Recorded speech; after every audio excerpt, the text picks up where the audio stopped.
Cannabis, గంజాయి.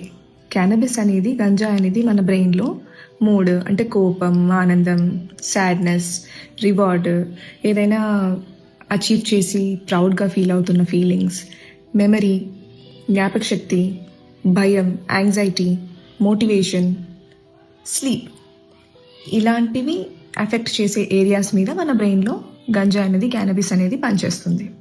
Technically బ్రెయిన్లో dopamine అనే హ్యాపీ హార్మోన్, ప్లెజర్ హార్మోన్ ఒకటి ఉంటుంది. ఈ హార్మోన్ ఒక ఇండైరెక్ట్ మెకానిజం వల్ల కన్నాబిస్, గంజాయి తీసుకున్నాక సడన్గా ఎక్కువ అవుతుంది. ఎక్కువ అవడం వల్ల హ్యాపీ హార్మోన్ తీసుకున్న వాళ్ళకి చాలా రిలాక్స్డ్గా, కామ్గా, ఎక్స్ట్రీమ్ హ్యాపీనెస్, యూఫోరిక్ ఫీలింగ్ రావడము, ఎమోషన్స్ ఏం లేకుండా నమ్ముగా ఉండడము, ఇలా ఫీల్ అవుతారు.